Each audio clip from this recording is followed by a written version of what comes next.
राज्यसभेच्या निवडणुका म्हटलं की अनेकांची पक्षश्रेष्ठींकडे लॉबिंग सुरू होते।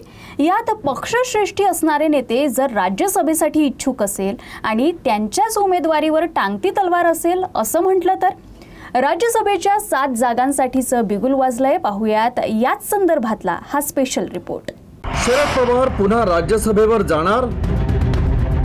देशातील 16 जागांसाठी येत्या 16 मार्चला मतदान। शरद पवारांसाठी मित्रपक्ष हिरवा कंदील दाखवणार का? पॉवरफुल मतदानासाठी पॉवरफुल नियोजन कोणतं? राज्यसभेच्या एकूण 37 जागांसाठी निवडणूक कार्यक्रम जाहीर झालाय। येत्या 5 मार्च पर्यंत अर्ज दाखल करता येणार आहे, तर 16 मार्चला मतदानाची प्रक्रिया पार पडणार आहे। यात राज्यातील सर्वाधिक 7 जागांसाठी मतदान होईल। सर्वात महत्त्वाचं म्हणजे शरद पवार पुन्हा खासदार होणार का, याची चर्चा या निमित्तानं सुरू झाली आहे। कारण त्यांच्या खासदारकीचा कार्यकाळ 2 एप्रिल रोजी संपणार आहे। नेमकं कोणत्या नेत्यांची राज्यसभेची टर्म संपणार आहे पाहूयात। शरद पवार राष्ट्रवादी शरद पवार गट, फौजिया खान राष्ट्रवादी शरद पवार गट, प्रियंका चतुर्वेदी शिवसेना उबाठा गट, रजनी पाटील काँग्रेस, रामदास आठवले भाजप, भागवत कराड भाजप, धैर्यशील पाटील भाजप। आता संख्याबळ लक्षात घेतलं तर महायुतीच्या वाट्याला 6 तर महाविकास आघाडीला केवळ एका सदस्य संख्येवर समाधान मानावं लागणार आहे।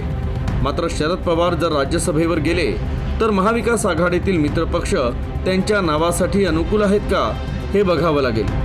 आता संजय राऊत यांनी याबाबत देखील एक महत्त्वाचं वक्तव्य केलं होतं।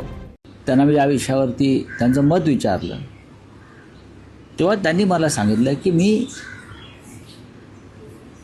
राज्यसभेसाठी ही निवडणूक पुन्हा लढवणार आहे, हे त्यांनी मला सांगितलं। आता या 3 पक्षामध्ये चर्चा होईल।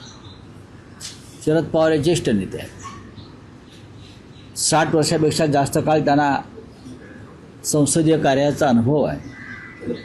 त्याच्यामुळे जर शरद पवार साहेबांनी ही भूमिका व्यक्त केली आहे आणि ही भूमिका त्यांनी काँग्रेसलाही सांगितलेली आहे, त्याच्यामुळे आता महाविकास आघाडीमध्ये या विषयावर चर्चा। आता शरद पवारांनी खुद्द म्हटलं असेल की आपण राज्यसभा निवडणूक लढणार, तर इतर इच्छुकांच्या दावेदारीचा प्रश्नच येत नाही।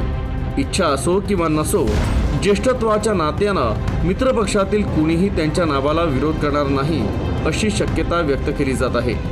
मात्र राऊत यांचा दावा किती खरा ठरणार हे पाहणं देखील तितकंच महत्त्वाचं असेल। Bureau report, USN news.